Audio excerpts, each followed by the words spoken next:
He jumped into the air, sweat dripping down his body, his fingers slicing through the silence of the church.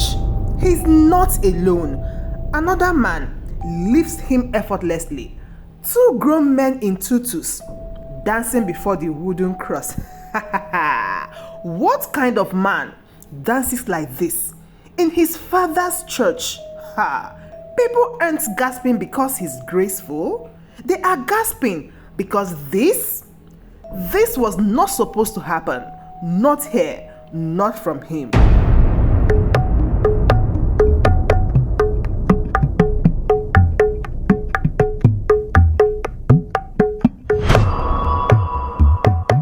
Welcome to my channel. Guys, the first time Emeka danced, he was just 8 years old. He was in the bedroom, standing in front of the tall mirror near the wardrobe. His mother's yellow scarf was tied around his waist like a skirt. He was spinning in low circles, and he was smiling so wild. Music was not playing, not from any radio. He was humming softly one of the songs the choir always sang in the church on Sundays. You are worthy. His arms were stretched like wings, and his feet kept tapping the floor again and again. He wasn't trying to be perfect, he was just happy. And in that moment, the room felt big and safe, like nothing could ever hurt him. His sister Ada peeked in and laughed, but she didn't laugh to mock him. She laughed the way people laugh when they see something beautiful by surprise. Emeka, you look like those white ladies on TV, she said. He laughed too. He was still dancing when Mama walked in with folded clothes in her arms. She stood at the door. Her eyes watched her son. She didn't smile. She didn't frown. She just looked like she was thinking. Emeka, she said gently, remove my scarf. He stopped dancing. He untied the scarf quickly and gave it to her. Sorry, Mama. She didn't shout. She didn't beat him. She just collected the scarf and said, go and help your sister sweep the compound. And that was it. But something in Emeka's heart began to feel small. At night, he was lying on his mat beside Kunle. They were best friends since they were 4. Kunle's family lived next door, but he slept over often. They shared a mosquito net and a broken battery torch. They liked to whisper and play hand games under the blanket, even when Mama told them to sleep. That night, Emeka whispered, I danced today with Mama's scarf. Kunle giggled. Did you do that turn where your leg goes up like this? He lifted his foot. Emeka laughed. Yes, and I didn't fall. They both started giggling, and then they started moving their hands like ballerinas, right under the blanket. They didn't know the name of the moves, but their small fingers were floating through the air, and it felt right. Then Sunday came. They were in the church sitting in the second row. Pastor Chuka stood in the front, wearing his long white robe. He was Emeka's father. His voice was loud. His eyes were serious. Men must be men, he said from the pulpit. A boy should never behave like a girl. People shouted, Amen! Some women clapped, but Emeka was shrinking inside. His fingers were twisting the edge of his Bible. He was remembering the way he danced just 2 days ago, and now he was afraid. After the church, while they were eating rice at home, Pastor Chuka said it again. Emeka, I hope you are not following Ada everywhere. Boys should not be in the kitchen or watching fashion shows. Emeka nodded quickly. Yes, Daddy. He didn't say anything more, but his rice felt hard in his mouth, even though it was soft. Later that evening, Emeka and Kunle were in the backyard. They were using dry sticks to draw on the sand. Kunle looked up and said, I think your dancing is good. Emeka looked around first. Then he whispered, but my daddy doesn't like it. Kunle shrugged. Then let's only dance when no one is watching. And that's what they did. Every Sunday afternoon, when the house was quiet and the adults were sleeping, they would push the chairs aside in the sitting room. They were both dancing slowly. They were laughing too.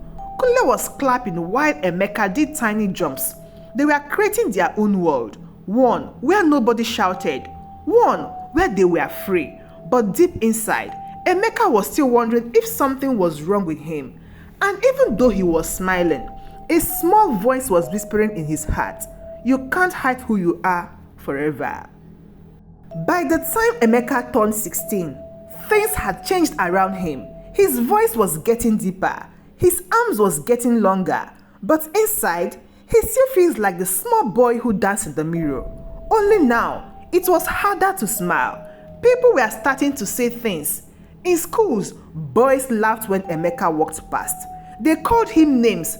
Some shouted, "Why do you walk like a girl?" Others mocked the way he talked. His voice was soft and he didn't fight back.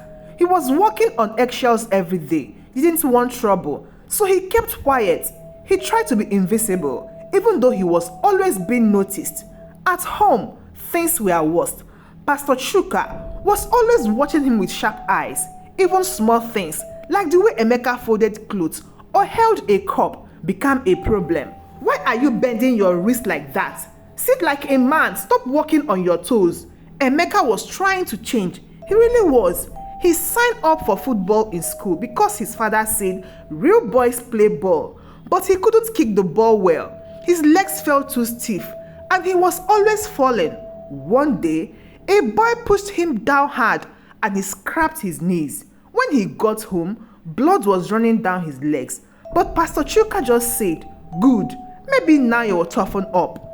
One evening, Emeka was lying on his bed after school. He was watching a ballet video on his phone with the volume very low. He was smiling and his fingers were moving with the music.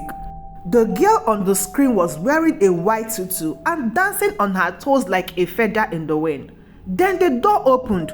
Pastor Chuka walked in. "What are you watching?" he asked. Before Emeka could hide the phone, his father grabbed it. He looked at the screen. His face turned dark. "Ballet?" He shook the phone in the air. "This is demonic. Femininity. A boy of God should not be watching this filthy thing." He left the room and slammed the door. Emeka just sat on his bed shaking. His hands were cold. Later that night, the phone was gone, and so was the smile on Emeka's face. But Emeka still had one small place that felt safe. The old church storage room behind the main building. No one really went there except the caretaker. It was dusty and full of broken chairs, old hymns book and spider webs. But Emeka saw it as his stage. One Saturday evening, while others were at choir practice, Emeka unlocked the back door and stepped inside. He brought a small Bluetooth speaker and one old white dress that used to belong to his sister Ada. It had a tear near the side, but to Emeka, it was beautiful.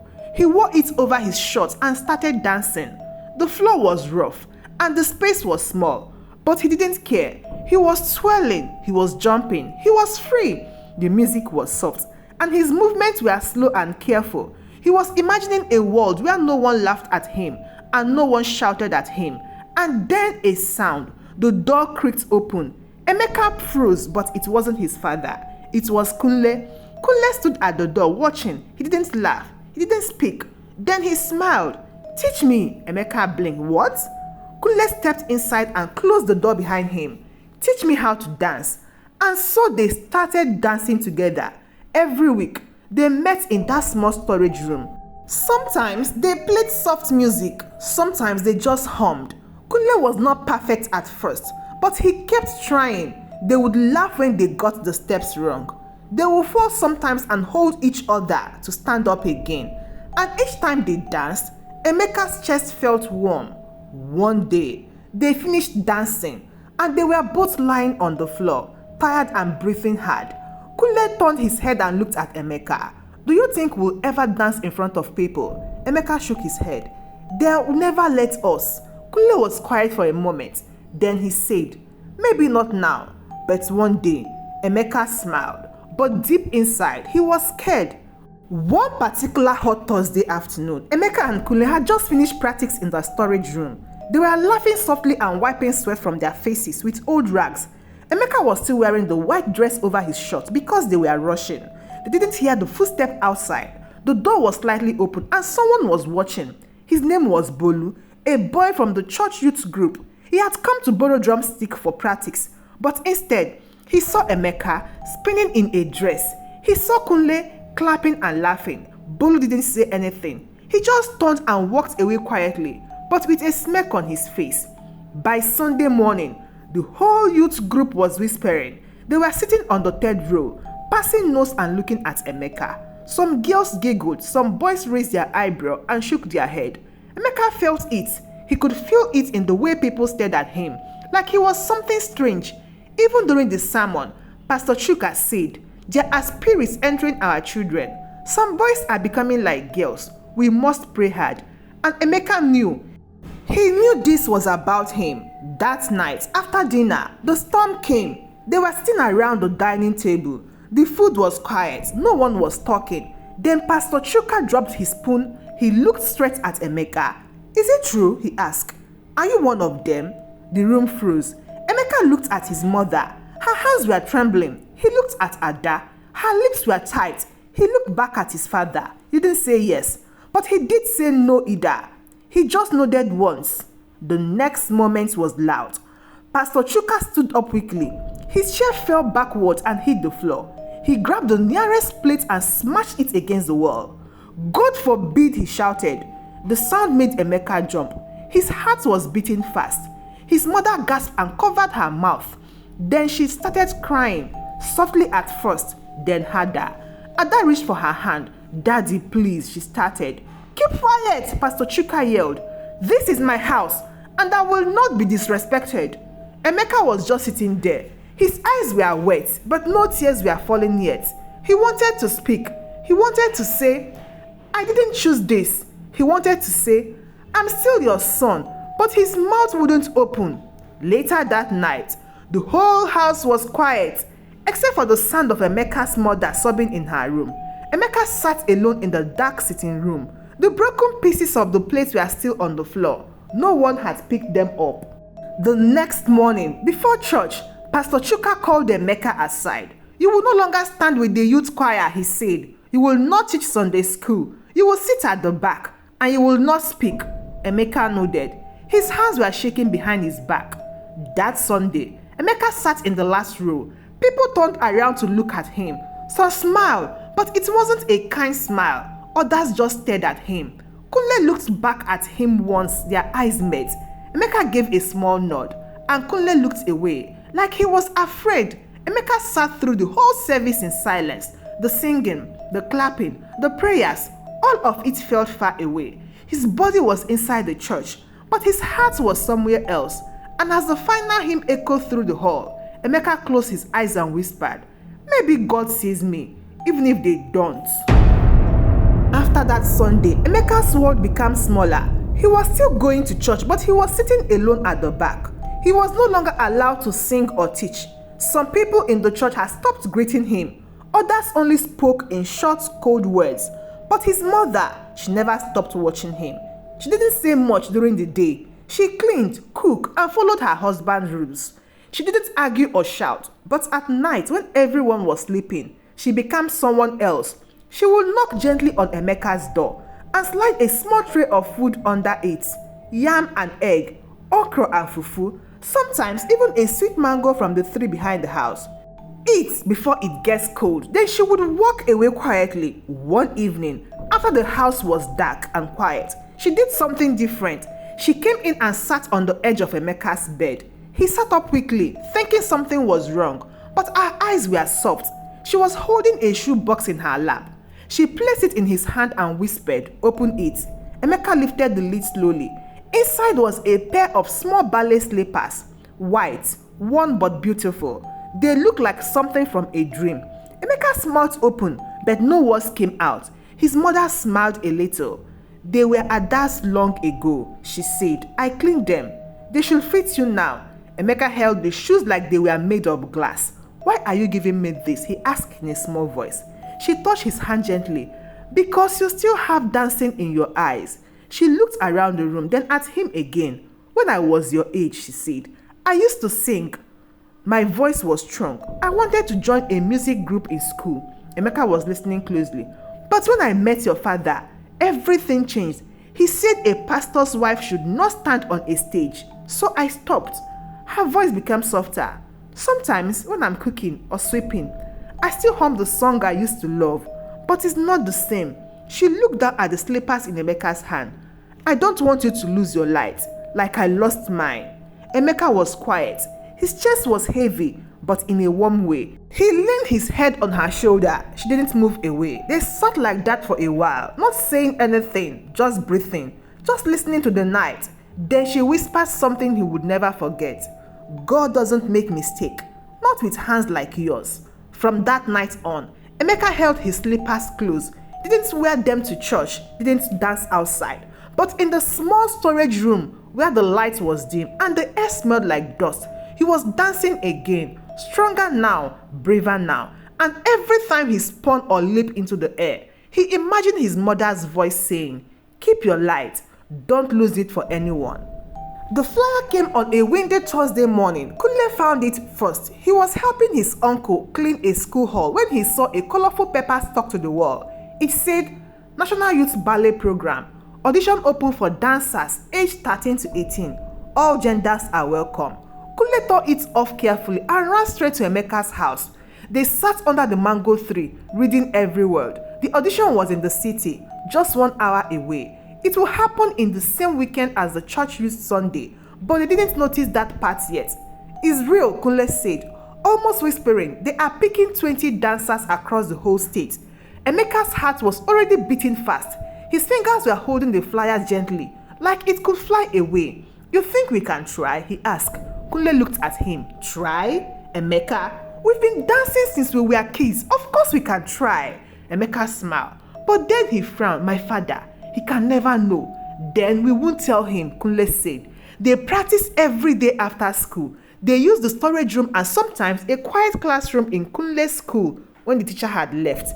They took turns creating steps and they laughed when they fall. Kunle even borrowed his cousin's phone to record their moves so they could improve. They were working hard, but they were also happy, really happy. For once, the future looked like a place they wanted to walk into. On the day of the audition, they told their families they were going to a church youth meeting in the city. Kunle's cousin helped them find the ballet center. The building was wide and clean, and the floors were smooth like water. Other dancers were already there, boys and girls in tight and soft shoes. Emeka was nervous, but he didn't let it show. He tied his shoes tightly, stood straight, and waited for their numbers to be called. When it was their turn, they stepped forward. The music began, and they danced. They were not perfect, but they were strong, and more than anything, they were free. They moved with their hearts, not just their feet. And when it ended, people clapped. The judges nodded and whispered to each other. 2 days later, a message came to Kunle's cousin's phone. Emeka and Kunle, congratulations, you've been selected. They jumped and shouted with joy in the backyard. Kunle hugged Emeka tightly. We did it, he said. We are going to the program. But Emeka's smile didn't last long. He had just remembered something. He walked into the sitting room, picking up the church bulletin and saw it. Youth Sunday. This Saturday, youths to perform music, drama, and dance before the full church. His heart dropped. It's the same weekend, he whispered. That night, Emeka sat with the ballet slippers in his hand. He didn't want to miss Youth Sunday. It was the one day in the year when the church focuses on young people. But he also didn't want to give up the chances he had worked too hard on. He had waited too long, so he made a new plan. He would still dance in the church, but this time, not under his real name. He walked to the bulletin board and added a paper with a fake name, E and K, Movement of Praise. No one would know it was him and Kunle, not until they were already on the stage. Ha! When Kunle heard the plan, he didn't smile.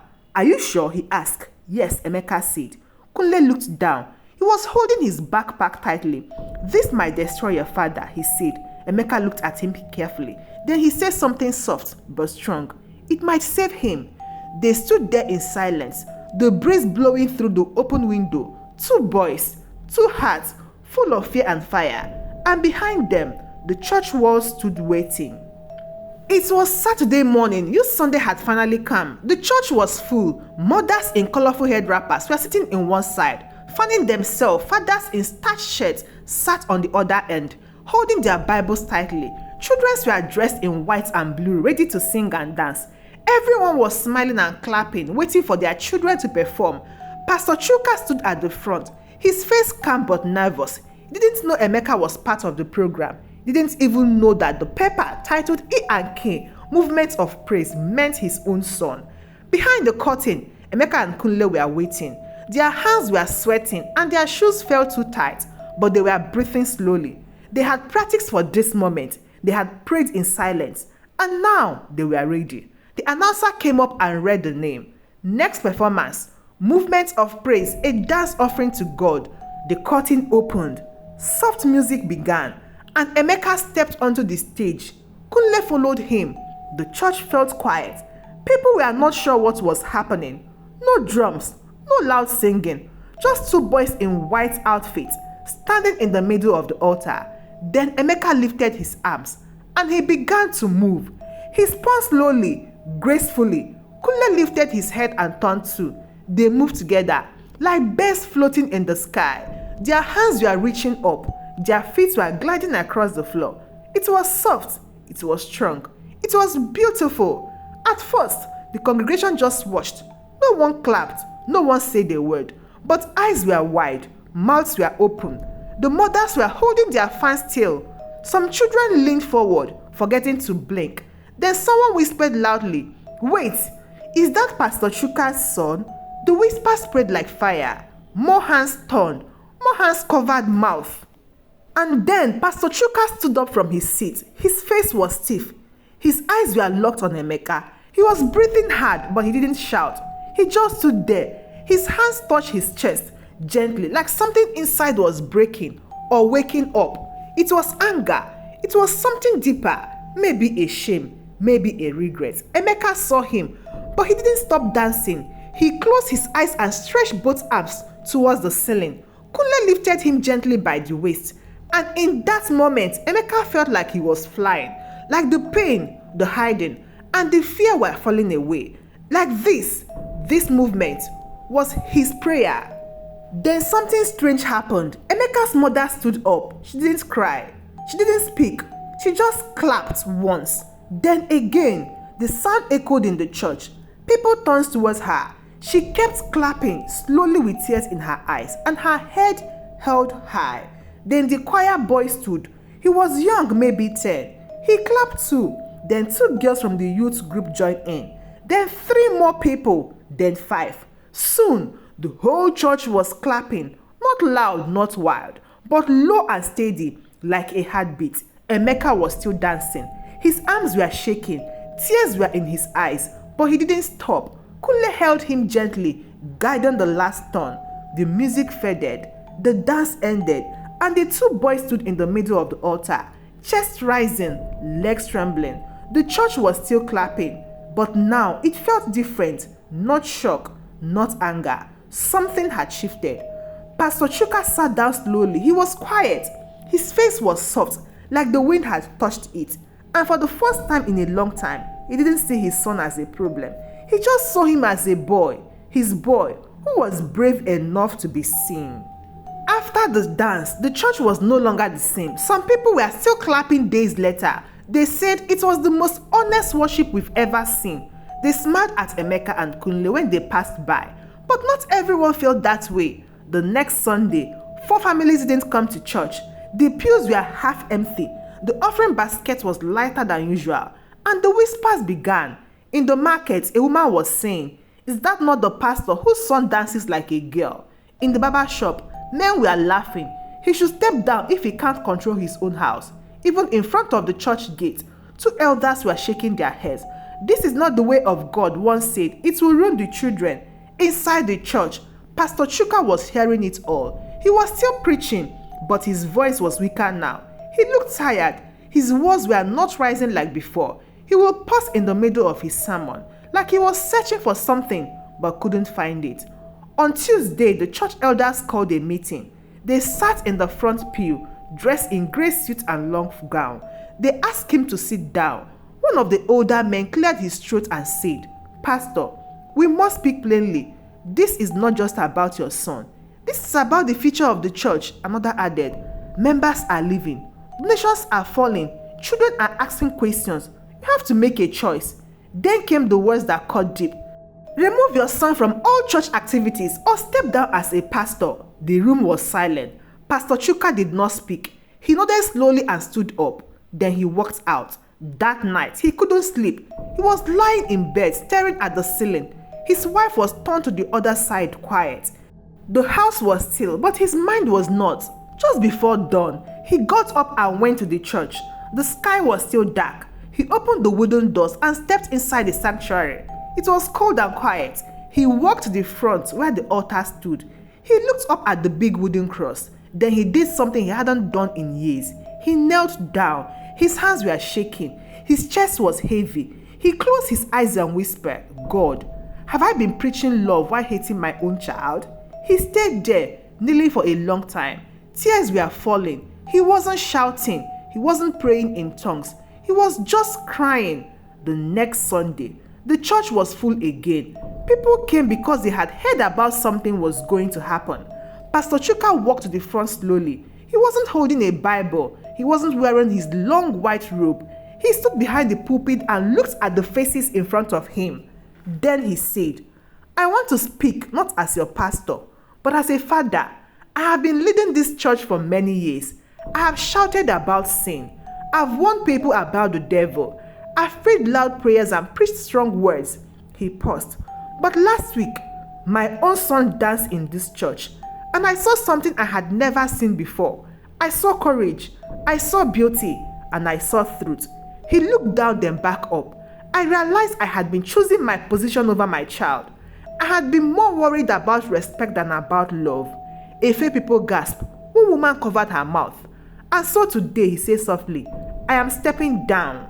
Ha! The whole church went silent. Not even a baby cried. "I cannot preach love if I do not live in it," he said. "I will still be here. I will still serve, but I will not lead with a divided heart." He stepped away from the pulpit. Emeka was sitting in the third row, frozen. His eyes were full. His father walked to him and placed a hand on his shoulder. He didn't say much, just 3 words. "I chose you." 2 years had passed. Emeka and Kunle were no longer hiding in storage rooms. They were now instructors at a small ballet school for underprivileged youth in the city. The walls of the school were plain and the floors were not polished, but the children who came had big dreams and bright hearts. Every Saturday, Emeka and Kunle were teaching them how to stretch, how to balance, how to feel the music in their bones. The children were laughing, spinning and clapping. Some were dancing in torn clothes, some had no shoes, but they were dancing freely. And Emeka, he was smiling in a way he hadn't smiled in years. One day, the school was hosting a performance. It was a special event. The children had practiced for weeks. Parents were invited, neighbors too. Kule had designed a simple stage using wooden planks. The music player was placed on a plastic table. The curtains was just a big white cloth tied across a window. But to Emeka, it was beautiful. That evening, chairs were filling up slowly. People were clapping as the children danced, one group after another. In the very back row, a man was sitting quietly. He wore a plain brown shirt. No robe, no Bible, just stillness. It was Pastor Chuka. No one noticed him. But Emeka did. Their eyes met. Emeka gave a small nod. His father nodded too. At the end of the show, Emeka and Kunle came up to perform a short duet. It was soft. It was gentle. Their hands were moving like leaves in the wind. Their feet were tapping like raindrops. No one gasped. No one whispered. They just watched. When it ended, people clapped loudly. Children jumped and cheered. Mothers wiped their eyes. Fathers stood up to give them hugs. Emeka stepped aside to help pack up the mats. That was when he saw his father walking towards him. Pastor Chuka stopped in front of Emeka. He didn't raise his voice, didn't quote a Bible verse. He just looked at his son and said, "Son, let me learn how to love you better." Emeka didn't speak right away.